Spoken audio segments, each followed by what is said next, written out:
Good morning, good afternoon, and good evening, everybody. This is Jim Pickett with IRMA. First, I want to make sure you can hear me. Levi, can you hear me? Yes, I can. Great. So we have everyone on a global mute for this call, and when it's time to ask questions, we will ask you to unmute your phone as necessary. So it'll be *7 to unmute your phone, *6 to mute.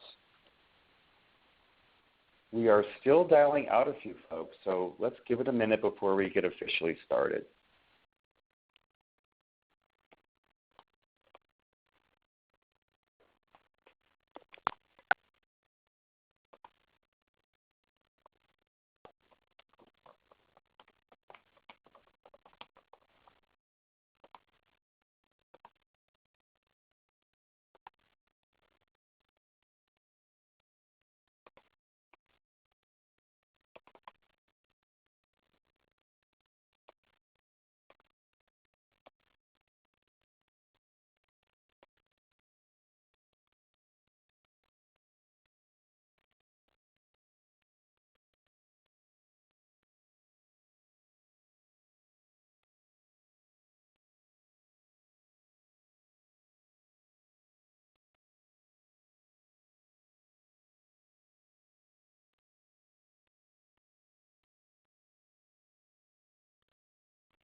Hi, everybody. This is Jim Pickett again with IRMA. It's just a couple minutes after the hour. We're going to get started. We are still dialing in some folks, but we have a little bit of business to take care of. So we are starting now. So thank you for being here.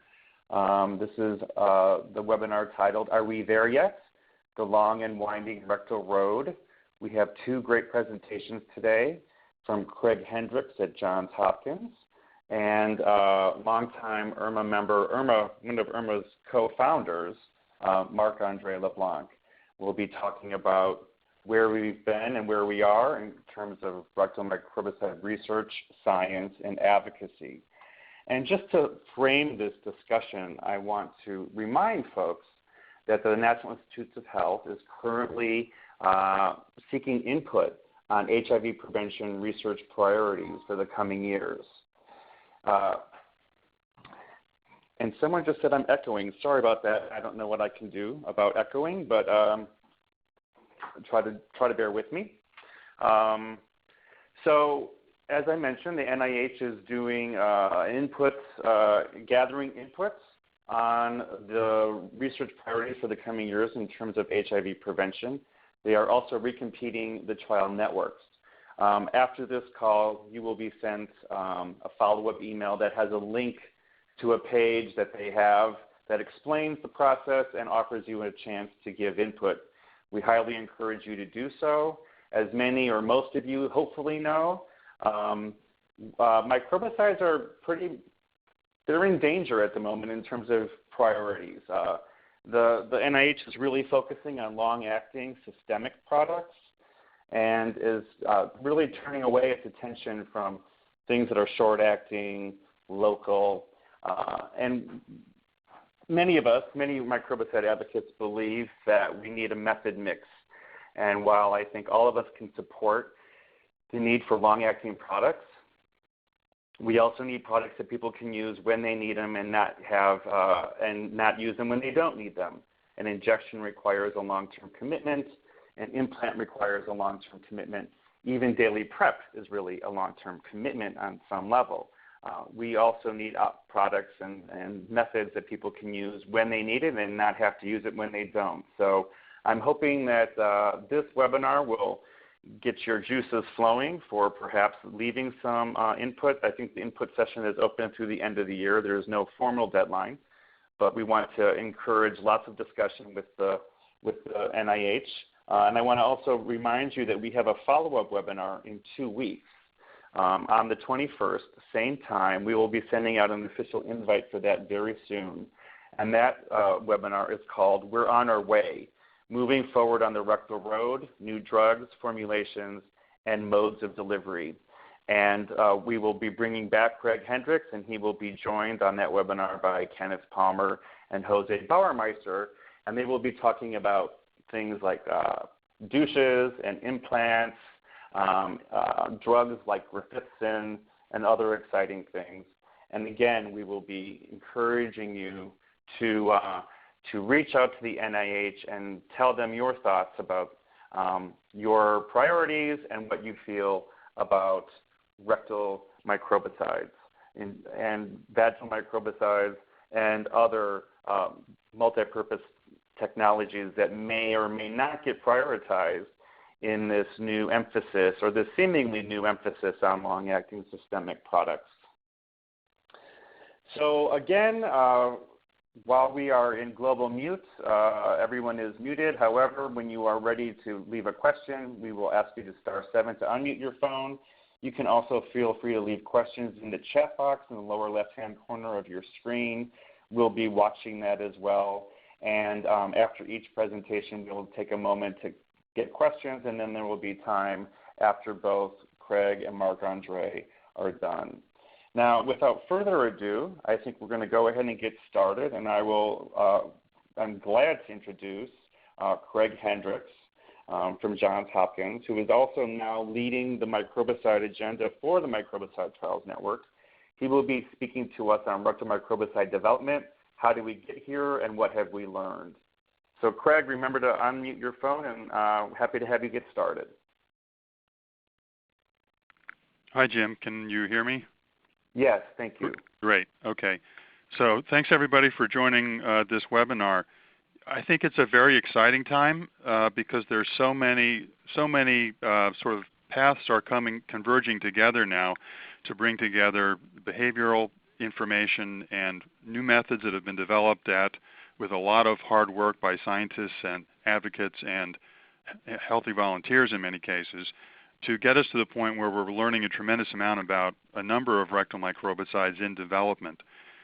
Today I'm going to try to give sort of a high-level view of sort of selected highlights that we've accumulated over time along these same three paths. So let's go ahead and get started. Next slide, please. And as I must do in all of my talks as an academic, these are my disclosures. And I'll only comment on the first one here, which is to say that I am engaged in quite a number, probably 10 different injectable or implantable projects, so I know a fair bit about this. I have to say I'm really quite bullish on rectal microbicides and the topical approach for sort of echoing the reasons Jim did at the very outset. Next slide, please. So I think these three threads, our advances in behavioral understanding, method development, and product development, are really what I want to focus on here. And there really has been extraordinary progress. And I think it's also important to say that a lot of what we've applied here has been because we've learned some things, some from stumbles, some from successes, in vaginal microbicides, which were launched well before a rectal microbicide development program. But I think we've taken advantage of the fact of perhaps a little bit less funding along the way, but we have applied that very thoughtfully to learn a lot about the behaviors associated with receptive anal intercourse, the products that are used, how the context of receptive anal sex. And with that information, that's guided our method development to some degree. And here by method development, I mean what tools did we need to develop in the laboratory and in the clinic to be able to ask what we thought were important questions. And in many cases, these were questions that had never been asked before for rectal products, much less for vaginal products. But we, and by we I mean a half dozen or a dozen or so scientists, academics involved in this, we thought we had to develop these methods to be able to quantitatively answer questions when we were developing products. And then those two, the behavioral understanding and methods that have been developed, come together in product development. And I'll talk about a couple of ways we have been looking at product development, and I'll give you just a teaser for what will occur in the next webinar. So go ahead to the next slide, please. So first we'll look briefly at a few highlights in behavioral understanding. Next slide, please.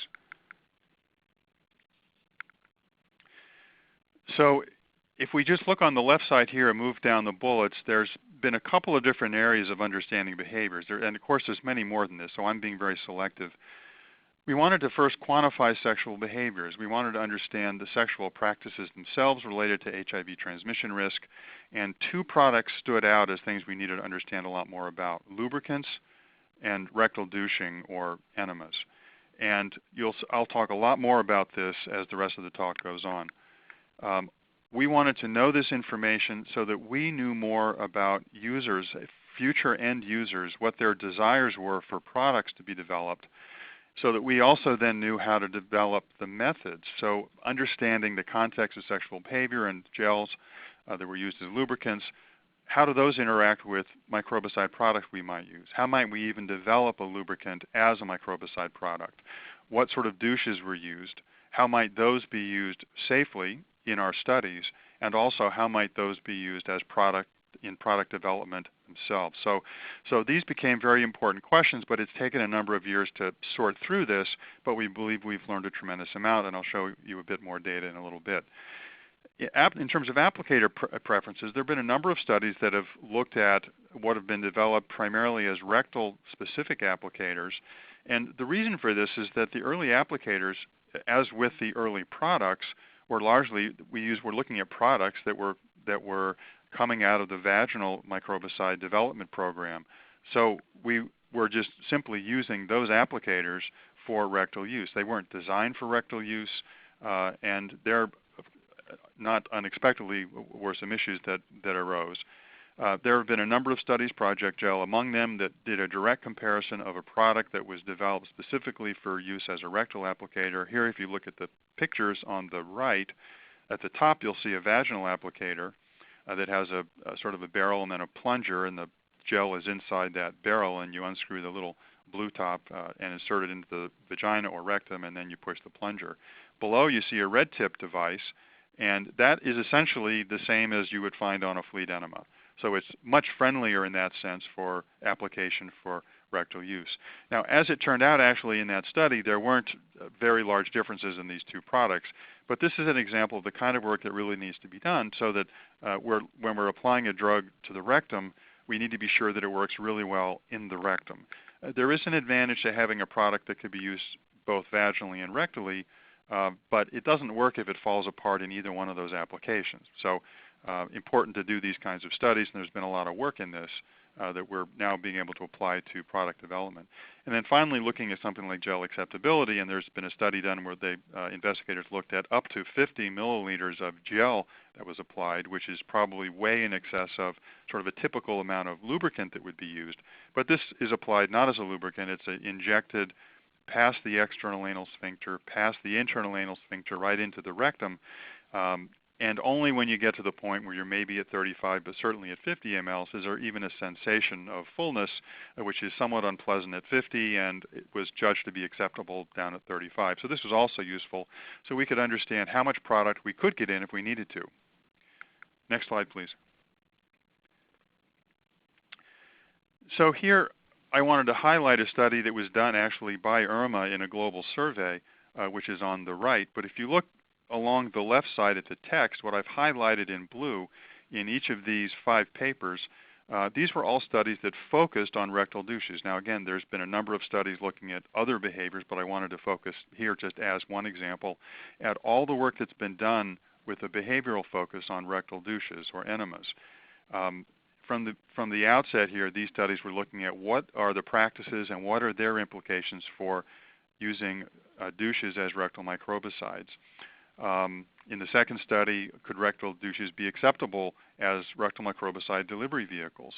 And then the third study is important because it asks similar kinds of questions, but it gets outside of the North American East Coast context into South America, which is very important, so we know if we have a more generalizable approach. And then the next study is the study that was done by IRMA, and you can see the data in the figures in these bar graphs. On the y-axis, you have the prevalence of rectal douching in the respondents to the survey, and then you have two different groups. But the important thing is that most of these bars are right around 50% to less than 75%, which is a fairly high level of behaviors that of persons who already use a douche prior to, after, or both related to receptive anal intercourse. This provides what we'll call a very high level of behavioral congruency, behaviorally congruent, because we've got a behavior that already exists. It doesn't require newly taking a pill or newly injecting a gel. It takes advantage of the douching act, and the only modification is that we would medicate the product with an appropriate antiretroviral drug of some sort that would prevent infection, so that we're not changing behaviors, we're just modifying products that can be incorporated into existing behaviors. Next slide, please. So I wanted to raise a few points here that the behavioral studies, and I've only shown you some of the data on douches, but it raises important product development questions based on the behaviors. First, we'll deal with the lube. So the lube from surveys has seen to be a near universal use in addition to things that are readily available like saliva or spit. And there's a huge product variety, and this creates a concern in a way because we need to understand how that variety of products might impact product development and user desires. What we've learned that a water-based hyperosmolar lube is the most commonly used. This was a result from the IRMA lube survey in, I think, 2008. We've also learned, very importantly, that hyperosmolar gels cause substantial damage to the rectal epithelium. This has been shown in a couple of studies now. The isoosmolar products do not cause this kind of damage. Now this is important because in the second bullet just above that you can see that the water-based hyperosmolar lube is the one most commonly used. So here, if we're going to use lubes, we need to use a lube that's not so commonly used in order that it be safe. So you can see the process of sort of balancing desires based already established on sort of market selectivity and what's going to be healthy sexually and in terms of HIV transmission, so that we're sure we develop a safe and effective product. And then moving on to douching, the rectal douching, interestingly, back in the 80s was identified in several epidemiologic studies to be a cause for increased risk for HIV transmission, even when adjusting for a number of other risk behaviors. Douching, as we just saw in the IRMA survey, is very common, 50 to 75%, and it's highly acceptable in half a dozen papers at least that we just highlighted. Now when we look at the formulations that are used from a study done here, and this has been replicated in other places, the tap water, which is extremely hypoosmolar, and the flea denim, which is hyperosmolar, are the most commonly used enema formulations. One for convenience and the other because it's sold over the counter and fairly inexpensive. However, both tap water, but especially hyperosmolar enemas, have also been shown to cause epithelial damage. So the impact for all of this baseline behavioral and market research comes together in making decisions for product development to suggest that we have got to be able to be looking at lubes and douches, careful attention to the usual product development, also careful attention to reducing toxicity, and to provide some assessment of contextual acceptability. That is, are these products that we're developing, are they going to be readily and happily used in the context of sex? Next slide, please. So on into method development. Next slide, please. So I think the most important highlighted methods that have been developed are here. The first was to understand, and these are not necessarily in temporal sequence, but I think these are all important issues. Where does the virus go after receptive anal intercourse? And because of that, how should we target the distribution of a product? If we do deliver the product, where does it go inside colon tissue and colon cells? Does it go into right cells? Does it get into the CD4 cells that are going to be susceptible to HIV infection? And then how are we sure that we can measure toxicity to see if the product we're using isn't causing some kind of damage, either damage to the epithelium that's visible or some other kind of damage? And then because we can't do a small study like we might for treatment in 10 or 20 individuals to see if the drug works, if it suppresses viral load, because persons at risk don't have a viral load, we need some other surrogate for efficacy before we make decisions about how to launch into large phase 3 studies. Next slide. So here's an example from a couple of years ago when we did some imaging studies to see where HIV surrogates go after simulated receptive anal intercourse. And here we took a viral-sized particle with a radio label. We also took the volunteers' white cells and radio labeled those. They were differently radio labeled so we could distinguish the two. And then we basically simulated sex with a phallus. We simulated ejaculation in the participant's own semen so that it had all the right sort of fluid characteristics. And then we did this imaging here. And what you see here in the grayscale is a CT. And then the color here is a SPECT, which is actually showing you the radiation from the HIV surrogates. The cell-free HIV surrogate, the same size as the virus, is on the left side. And the cell-associated surrogate, the lymphocytes, are here on the right side. And what you see, they're essentially in the same distribution.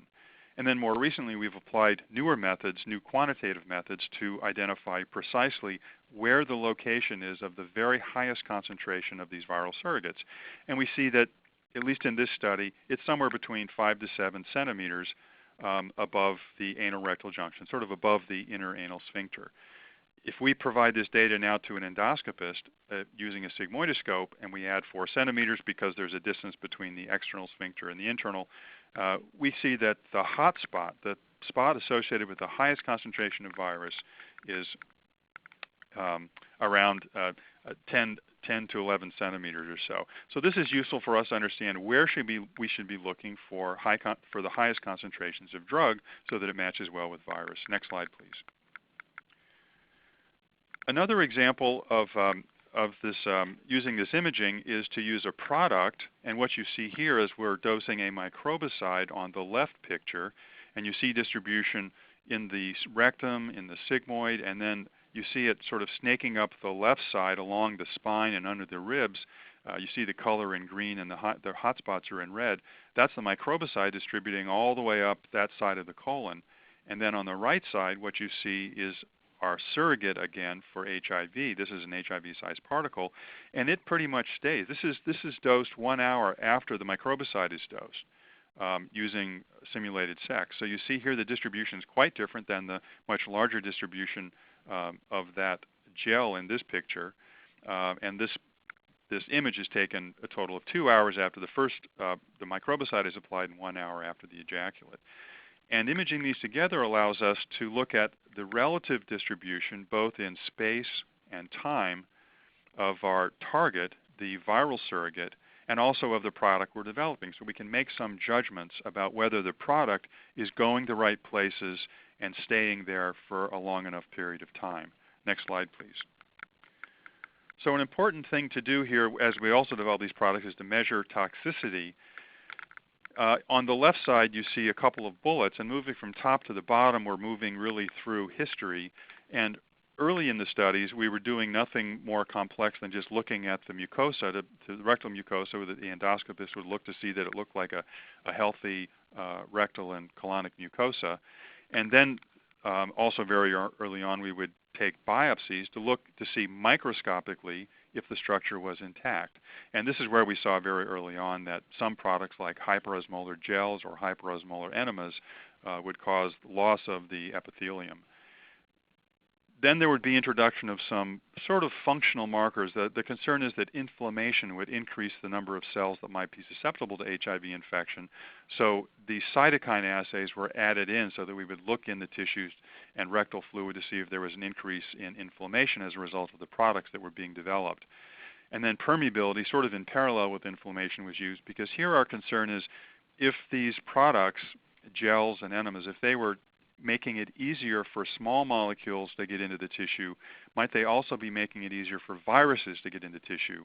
And we'll see the application of this data in the next to last slide in the talk here.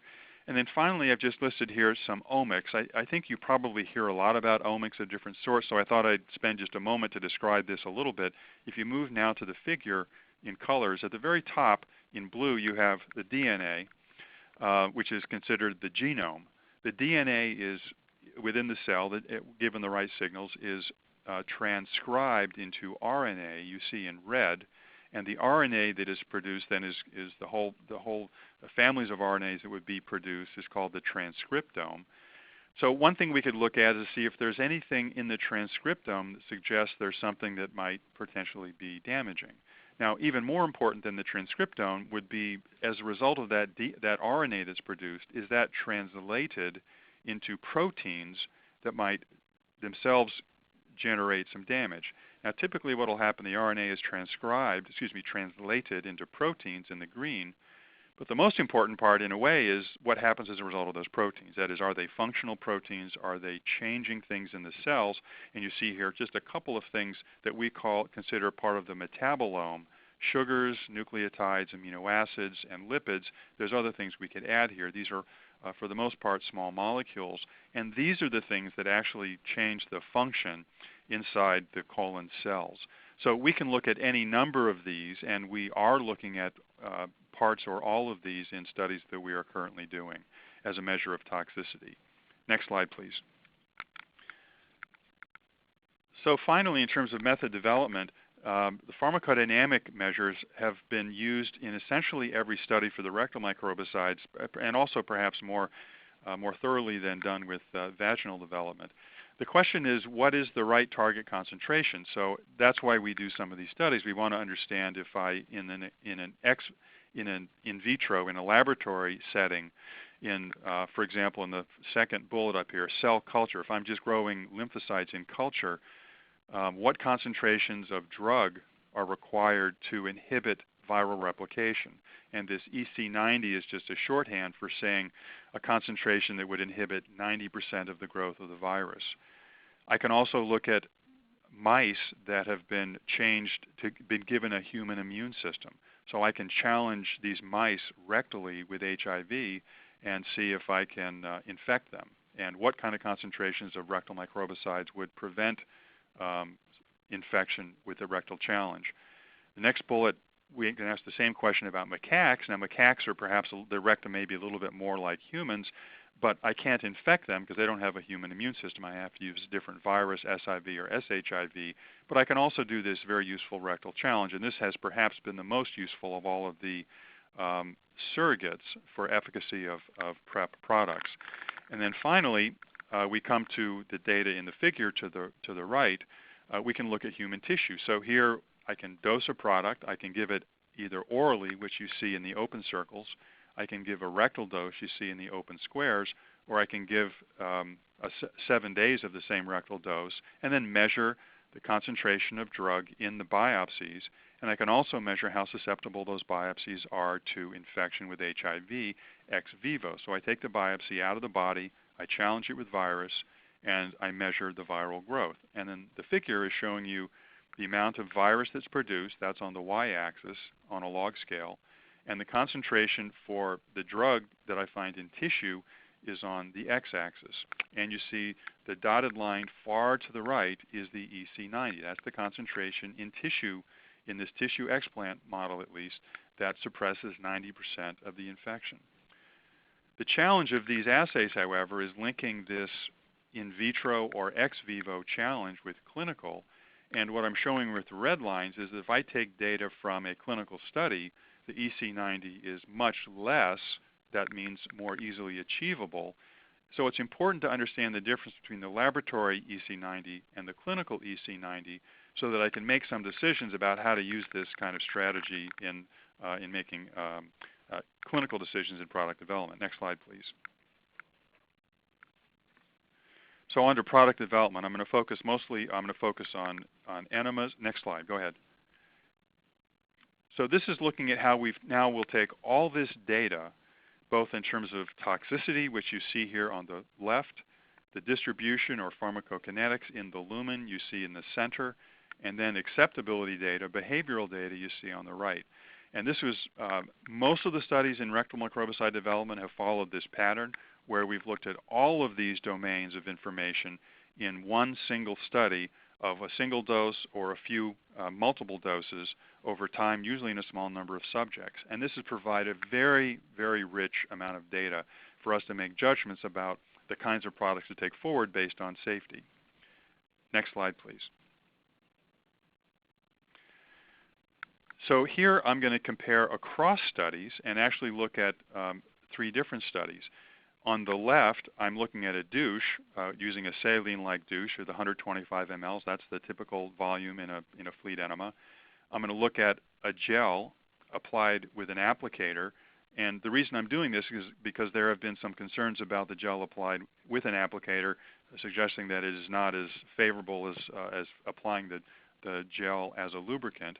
And then on the far right, we'll look at data from using a gel, same amount of milliliters, 10 mLs in the right and 10 mLs in the center, but one is applied with an applicator and one is applied as a lubricant to the phallus, you see with this Doc Johnson product that's shown in the picture. So our primary questions are, how much product is delivered and where is the gel distributed? Next slide, please.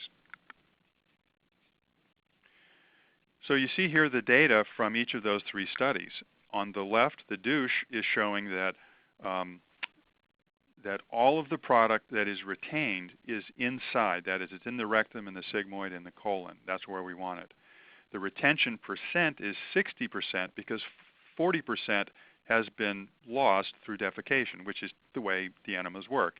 And this product also provided a very high degree of cleansing and high desirability, acceptability in the research participants. It's distributed throughout 60 centimeters. In the middle, you see the results for the applicator. And with the, you see, I'm showing in the anatomy within the pelvis, all of the product that was retained is within the pelvis. I have a yellow ring showing that it's all intraluminal. 95% of the product was retained, almost all of it, and the distribution was actually fairly tight across all subjects, about half a dozen, between 5.9 and 7.4 centimeters, exactly where our HIV surrogates distributed before. And then finally, we see a quite different picture with the gel applied as a lubricant. This is 10 mLs of wet. And you see here on the far right panel, the intraluminal yellow circle is showing only a fraction of the dose that's actually in or on the research participant, and a large fraction is extracorporeal or simply outside the body. Looking down below, this shows that only 3% of that total dose, of that 10 ml dose, got in where we wanted it to. And it distributed similarly and actually more broadly than the other, but this variability may be an issue by having more heterogeneous concentrations at the sites where you want to have it. So using a lube as a microbicide may be viable, but we have to find a way to get a much larger dose into a very small volume, because only a very small volume is actually delivered intraluminally where we want the microbicide. Next slide, please. And the last study we're going to look at here, and there's a lot of complicated stuff. I'm going to work through this in parts just so you get the points here. There's 2 studies shown here. And in the upper right, the upper left, you see these are all tenofovir products, 1%, about 40 milligrams of tenofovir, in 3 different formulations. The top one, VF, or vaginal formulation, is very highly hyperosmolar. This is a product that was used for vaginal dosing, but was not well tolerated. The acceptability was poor, which you see on the right side in the very first bullet. It was at poor acceptability, far to the right. The second formulation is reduced glycerin vaginal formulation, which is a modestly hyperosmolar product. This has been studied in the only phase 2 study of rectal microbicides to date, MTN-017. It had fairly good acceptability, but there still were concerns raised about the acceptability with the applicator and with the daily dosing of that product. The final formulation is the rectal formulation, which is much closer to physiologic osmolality, which is around 300. So this is still a little high, but it's much lower than the other 2. Now let me make the points to distinguish these 2 and show you why this is important. I already showed you that in the very top bullet on the right, we see the rectal formulation and the reduced glycerin formulation are essentially equal and much superior to the vaginal formulation. If you look at the picture on the lower left, you see concentration of drug, tenofovir, in the blood, and you see a high peak with the vaginal formulation, and that's because, data I'm not showing, there is much increased permeability, we believe, secondary to the high degree of osmolality. And you also see an intermediate peak for the reduced glycerin formulation, also because of a significantly higher permeability and much lower, more gentle peak with the rectal formulation because the permeability is less. And we think this may have an impact on susceptibility perhaps. In the middle you see a figure you've seen before. We look to see the distribution, and all of these products mixed very nicely and covered in almost entirely, 86% of the distribution of our microbicide surrogate. The last figure in the lower right shows you 3 lines. The upper line is in red. That's the vaginal formulation. And what it's showing is that has the least impact on preventing HIV infection of colon tissue outside the body. The middle line, which is a blue line, which is very close to the median line, which is black, is for the reduced glycerin vaginal formulation. And the steepest line, showing the greatest relationship, the strongest relationship, most potent relationship between concentration and effect, is the rectal formulation. So the formulation that has the greatest effect here is also the one that has among the best acceptability and also the least permeability, which is somewhat consistent across these studies. So the studies that have been done to date are looking at a very wide range of outcomes that are all important to understand whether the product should be taken forward. Next slide.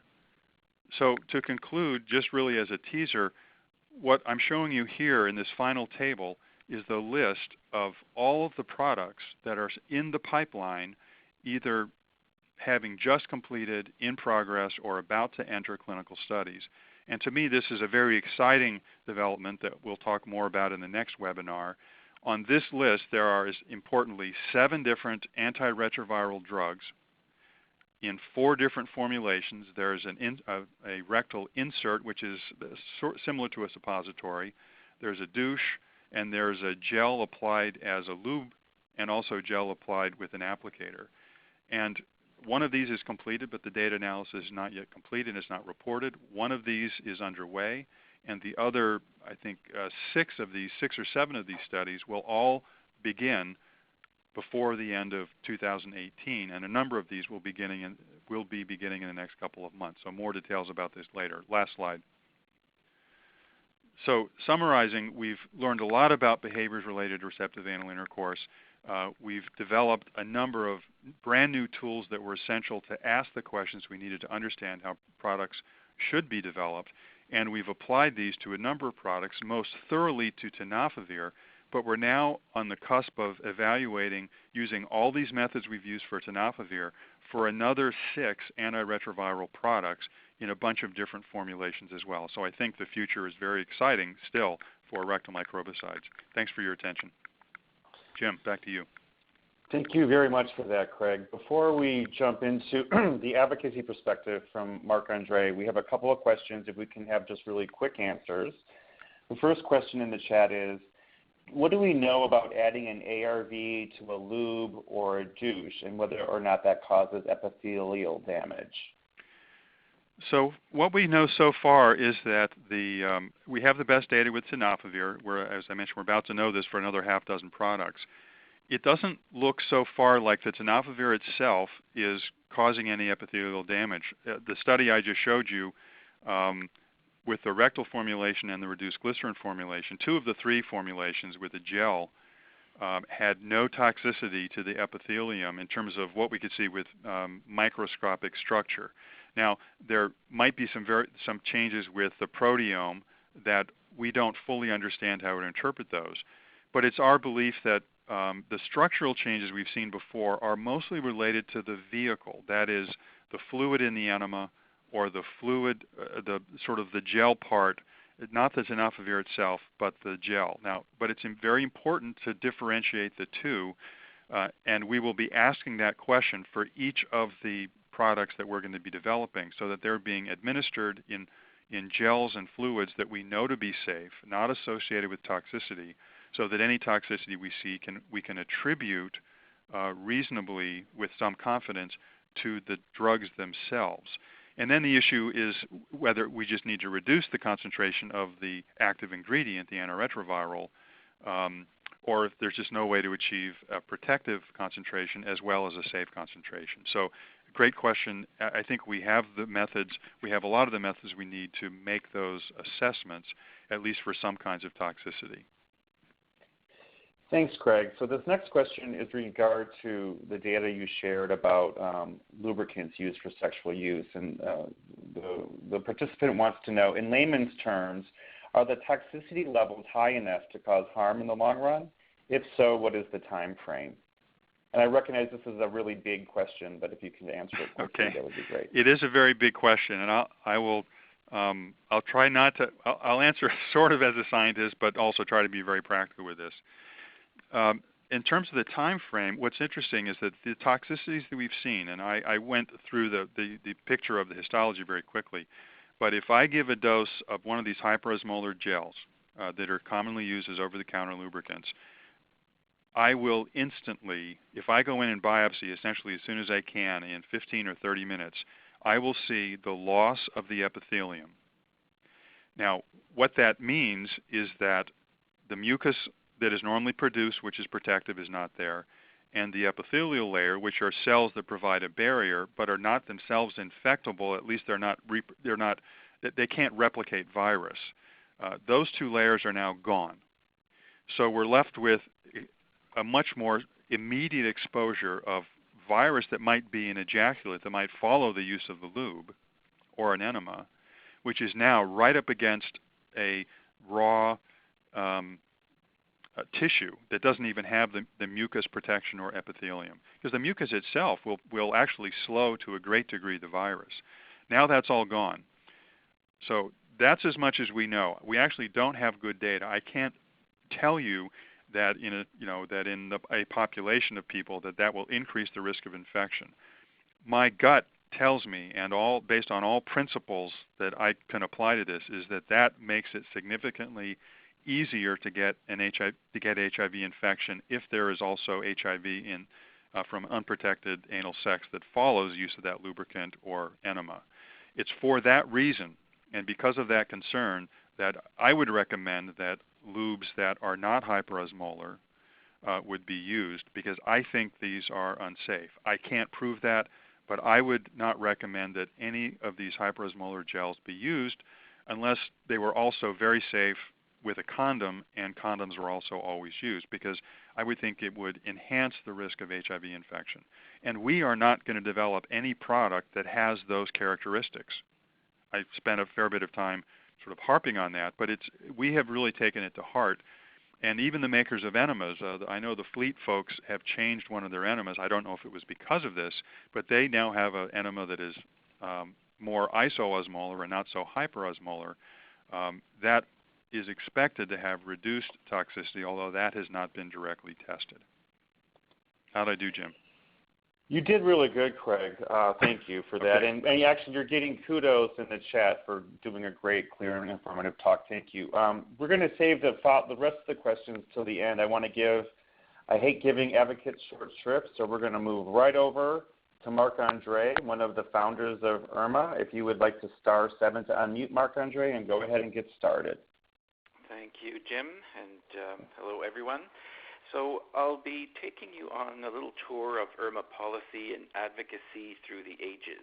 Next, I'll provide you with a quick overview of IRMA, who she is, what she does, as well as pose some questions to get your thoughts about where rectal microbicide advocacy should go next. So let's start with who is IRMA. Next. IRMA was founded in 2005 by 4 individuals in 2 countries, Anna Forbes, who was working at the time at the Global Campaign for Microbicides, Jim Pickett from AIDS Foundation of Chicago, J.D. Davids, who was at the time at CHAMP, and myself working at the time at the Canadian AIDS Society. Next. Now, some of you who've been around for a while may recall that IRMA was not always known as IRMA. She once went by the mellifluous name of IRMWIG, and had this stunningly sleek logo we see here. IRMWIG was formed when a few rectal microbicide working groups came together. There was actually work going on in the U.S., in Canada, in Europe. Colleagues from Nigeria and Latin America came on board very early as well. Next slide. In fact, while I was doing a bit of research in my IRMA files for this webinar, I came across minutes from the first steering committee's first teleconference. And a quick glance at the list of steering committee members shows some very familiar names. Many folks have been part of the IRMA family from the very beginning and continue to be a really strong presence to this day. We can also see that IRMA very quickly became a truly global force with a strong mix of researchers and advocates from nearly every corner of the globe. Next, by 2008, IRMWIG had rebranded as IRMA and had a bit of work done to look her absolute freshest. Next. And today we have more than 1,100 members across the globe, including researchers, advocates, funders, and policymakers. Next. Our mission continues to be to support the development of safe, effective, acceptable, and accessible rectal microbicides for all who need them. Next. And we've always had a formidable virtual presence. IRMA is all over the Facebooks and the Twitters. She has a YouTube channel, a website that contains a host of resources, including recordings of global teleconferences, including this one. She kept a blog for years that had some serious traffic from all over the world for a while. It's almost not an exaggeration to say that IRMA invented social media, or at least that she was one of its very earliest adopters, which in no small part contributed to her success. She was so savvy that she often presented on her tech forwardness at international conferences and acted as mentor to many other groups who wanted to learn from her. And by her, of course, I mean Jim, who's always been the social media guru behind IRMA. Finally, as I'm sure you all know, IRMA operates a highly active moderated listserv that covers not only rectal microbicides, but also all HIV prevention research and the current state of HIV prevention across the globe. Next, so what else have we done other than rule the world of social media better than the Kardashians? Next, we advocate on a number of fronts, including pushing for more funding and more research into rectal microbicides. We push for more research into lubricant safety and access, raise awareness of anal health and anal sex for everyone, including all genders and sexualities. Next. We've worked hard to expand the base of researchers and advocates working on these issues, and we've made significant contributions towards recognizing the role of anal sex as a driver of the HIV epidemic in all corners of the world and in all populations, and recognizing the need to address the conditions that lead to a higher burden of disease among our communities while also promoting good anal and sexual health. Next. So please indulge me as I take a little stroll down memory lane. Next. I mentioned earlier that I'd come across notes from the first Global Steering Committee teleconference, and here are some of the issues with which IRMWIG grappled at the time. See if any of these sound familiar. One item on the agenda was getting more resources to a grossly underfunded field so we can develop and test products. 2, developing a survey so we know which lubricants to test for safety as a priority, since we don't know enough about the safety of sexual lubricants, and Craig just mentioned that very survey. 3, supporting research that can produce data on the prevalence of anal sex in Africa and among women to convince decision makers of the prevention needs of key populations in various contexts. 4, getting agreement on the need to get rectal safety data on products that are developed for vaginal use in the event of dual compartment use. And 5, developing key messages and talking points in case rectal microbicides get used as a weapon to discredit the microbicide field in the U.S. in the face of a hostile administration that's almost single-handedly and likely unbeknownst to it funding the entire field. So things have really changed a lot in 11 years, haven't they? Next, I mentioned earlier that IRMA had a highly active blog. I also came across a summary that I had prepared for the 500th blog posting where I highlighted how IRMA had helped to bring about and bear witness to some important shifts in the HIV prevention landscape. Next, it included examples of the following. The ever-expanding global IRMA family, as we went from 4 to 1,100 members from all over the world. Examples of the recognition that gay men and other men who have sex with men not only exist in Africa and throughout the developing world, but that in fact they have disproportionately high rates of HIV nearly everywhere in the world. Increasing acknowledgement that people of all genders and sexualities engage in anal intercourse in all parts of the world. And this next item might trigger Jim into a flashback, because I'd kind of forgotten this, but there was also the very real struggle that Irma had to undertake for years to insist that the word rectal be used in the basic definition of microbicides. That was not a given and took a surprisingly long time to achieve. And finally, there was Irma's pivotal role in disseminating key research findings from the field and in serving as a forum where advocates, researchers, policymakers, and funders can share their perspectives and debate up-to-the-minute developments in HIV prevention. And believe me, there were lots of debates. I put in male circumcision there as one of the examples over the years. Next slide. So I just want to mention briefly some of the projects that we've undertaken over the years. Next, Project ARM, or Africa for Rectal Microbicide, was an initiative through which African advocates, researchers, and global allies developed priority actions to ensure that Africa fully engaged in rectal microbicide research and advocacy activities, and it wasn't just limited to the global north. Next, one of the cornerstones of that initiative was the creation of the GLAM campaign, which stands for Global Lube Access Mobilization. We developed stickers with the tagline "and lube," meaning anytime you mention condoms, we should also say "and lube." Toolkit, focusing on Africa, available in French and English, proposed a host of ways that lube access could be improved. And working with partners such as AMFAR, we provided 2 rounds of small grants for advocates to improve lube access in several African countries. And we also supported partners in Latin America and the Caribbean to adapt and translate these resources to do some similar work. Next. Indeed, the IRMA chapter in Latin America and the Caribbean has been very active over the years. Next. They've done community education and advocacy, raising awareness about anal intercourse, rectal microbicides, but also existing prevention options like PrEP. They've used a lot of humor in their work. We see here the character of Tia Irma, or Aunt Irma, who appears in a series of YouTube videos and as a mascot at community events. Next, the Rectal Revolution is here. An introduction to rectal microbicide clinical trials is a short video that IRMA developed in collaboration with the Microbicide Trials Network and the Population Council. It discusses the need for rectal microbicides and the role of clinical trials in developing products that are safe and effective. And the video is available on YouTube in English, Spanish, or Thai. Next. There's even a facilitator's guide that was produced in those 3 languages, meant to be used as a tool for people who lead community discussions or workshops or for recruitment purposes for some trials. Next. We also mentioned lubricant safety as an important component of our work since day one.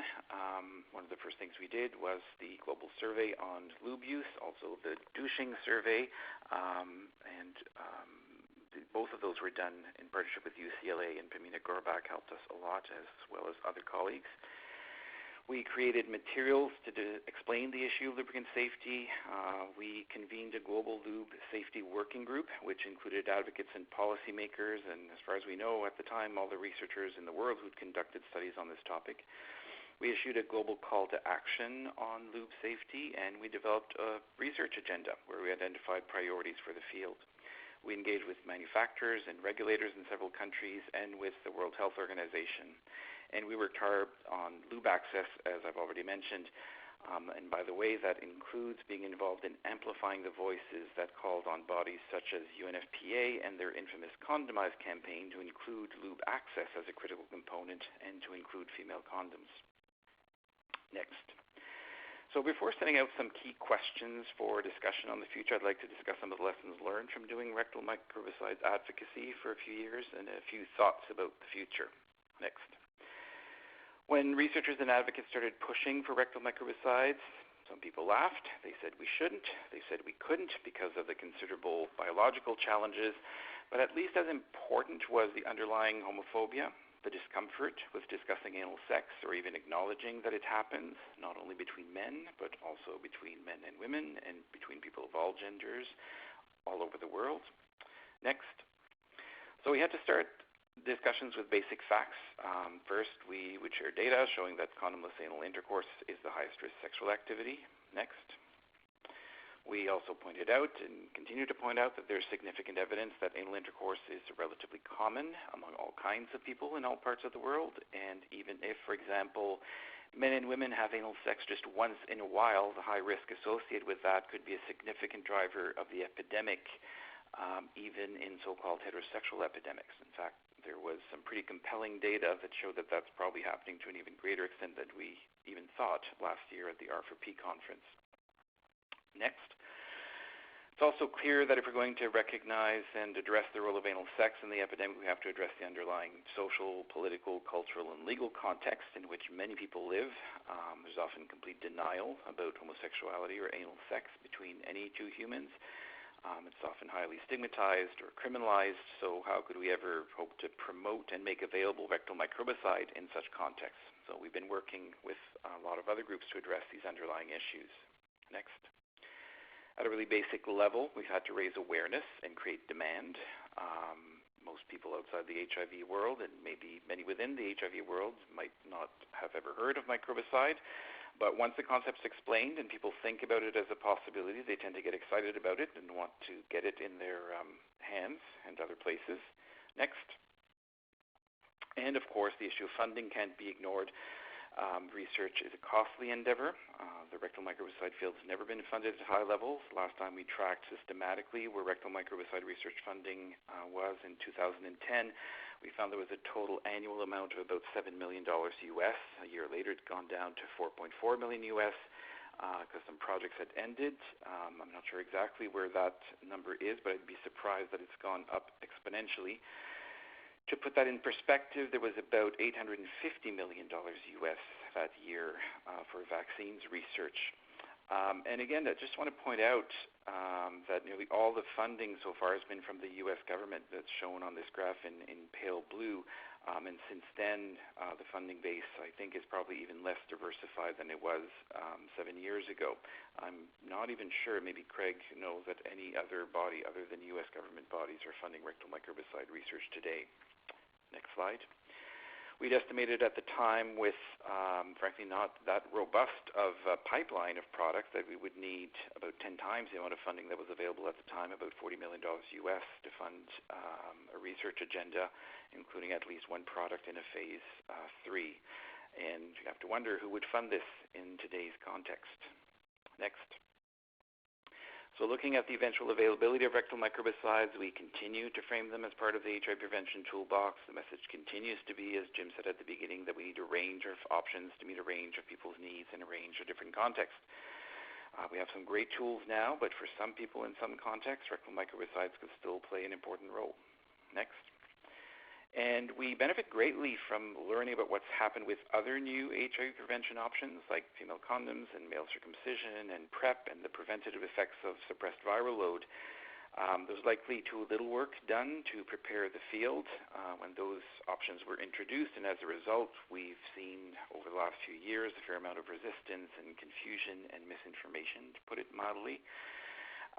So we have to prepare the ground now so that rectal microbicides are not seen as a surprise or an unwelcome diversion when they become available. Next. And finally, we always have tried to focus on the positive. It's not only about avoiding the potentially negative consequences of sex. We need HIV prevention options that people like using because they enhance their pleasure. They allow them to have the kinds of sex and human connection and intimacy that they want, which has probably been the biggest selling point of PrEP and the preventative effects of a suppressed viral load along with their high efficacy. Next. So looking at the current context, we have some serious questions to ask ourselves. As Jim mentioned, these two webinars come in a context where the microbicide field has to grapple with some serious questions. These webinars are also part of an exercise that IRMA is doing, asking ourselves some existential questions about what we should be doing and where we should go next as a rectal microbicide field. So we'll be convening a small group of researchers and advocates next month, and we'll be asking some of these same questions I want to ask you today, but we'd love to hear your thoughts. Next.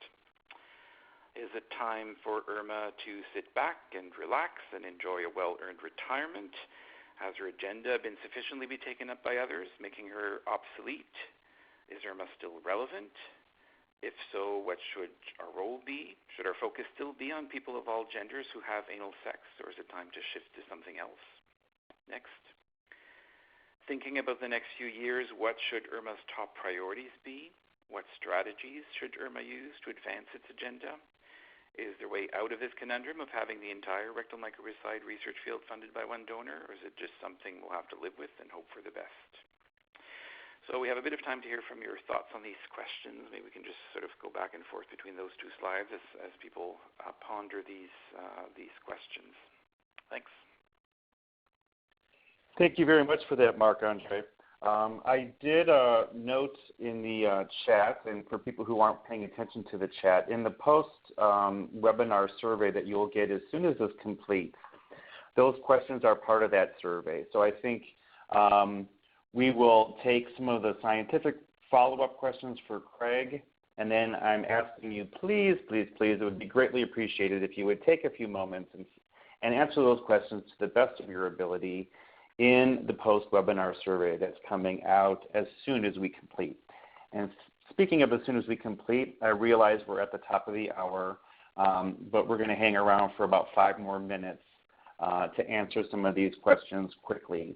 And again, if you have other questions that come up afterwards, feel free to send me an email directly.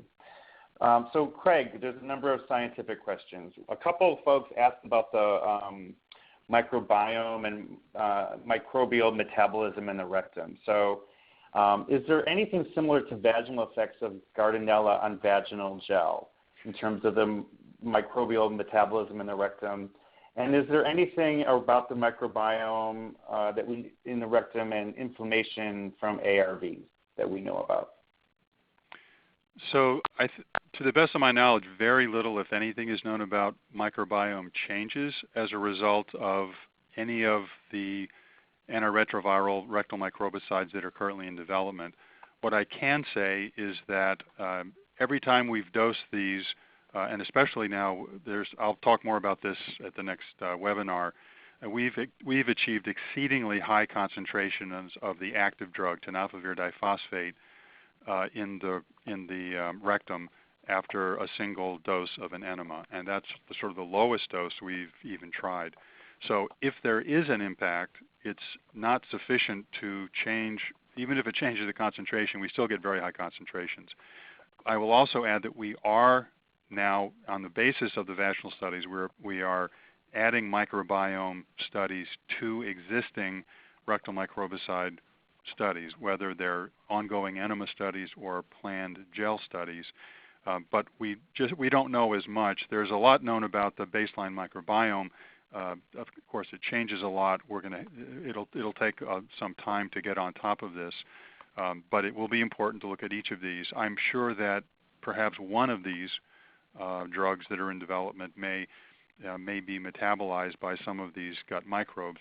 Gut microbes have been known for a very long time to modify small molecules, drugs that actually can reduce their absorption or actually increase their reabsorption.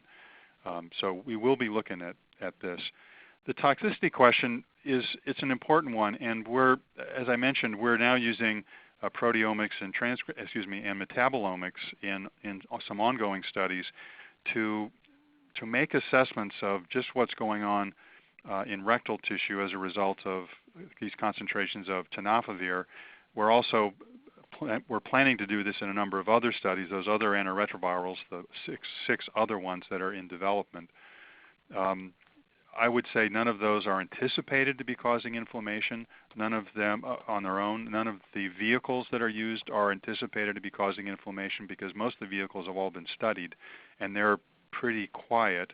There still are some proteomic, or perhaps there are at least some proteomic changes that occur even with the so-called universal placebo, hydroxyethyl cellulose. I think this is in a very recently published study, if not at IAS.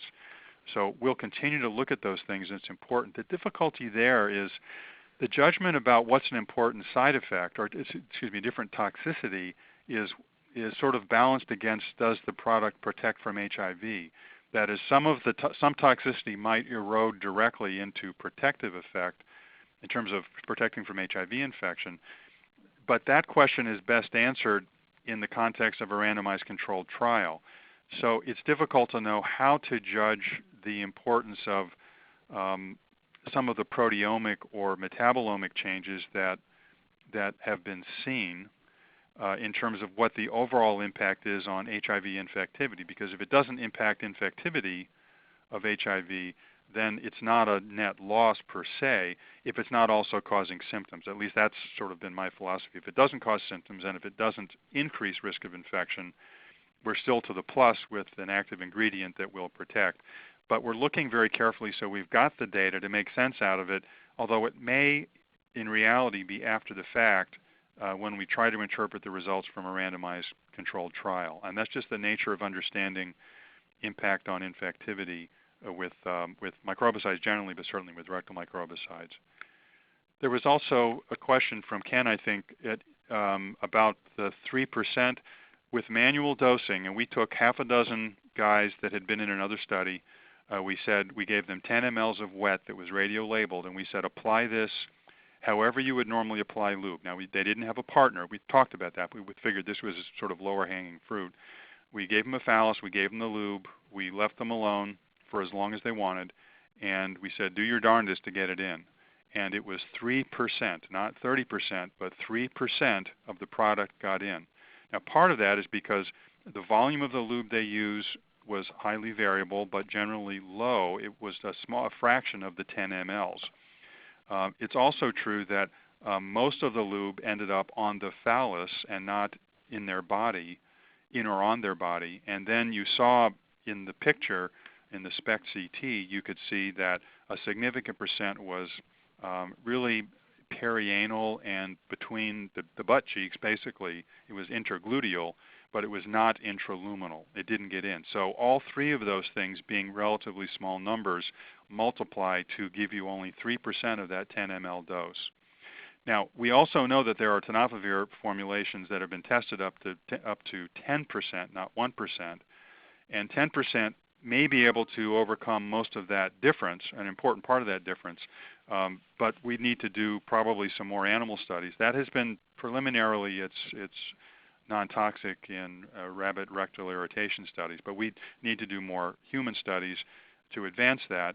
And part of the reason I couldn't present more studies about using a lube as a rectal microbicide is, as far as I know, the study I did just show you, that I just described again, related to Ken Mayer's question, was that's the only study I know about. There's another study which will add much more data using dapivirine in a similar kind of study with dosing manually and dosing with an applicator and comparing tissue concentrations. So that'll answer with much more precision in addition to what we did with that radio imaging study. So that study hopefully will start in the next couple of months, and there are discussions about even more studies of that sort to move the lube as rectal microbicide along in development. I think the other question that I can answer relatively easily is about the enemas. So the enema studies we're first doing a dose, and I'll do more of this next week, or excuse me, at the next webinar. We're doing a dose escalation study, and once we decide on the dose that achieves the concentrations we want, we'll be looking at sequencing studies. That is, what if you take 1, 2, or 3 enemas for cleansing? Is that still safe? Are those additive? And what happens if you take an enema before and after sex? Does the one after sex, is that good or bad? So we're looking at sequencing studies. We're looking at before and after. Those are all in a program project grant, U19, that we call DREAM, that, again, I'll provide more details about DREAM in the next webinar. Thank you very much, Craig. And since we are 8 minutes after the hour, we are going to close the call at this time. I want to thank everyone for joining us, for being part of this discussion.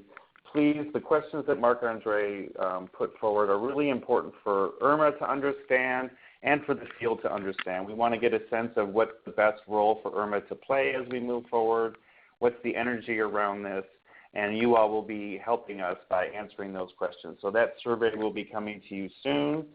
Also, again, keep your eyes open. An invite will be coming out shortly for We're on Our Way, moving forward on the rectal road, new drugs, formulations, and modes of delivery, which will be a teleconference at the very same time on Monday, 2 weeks from today.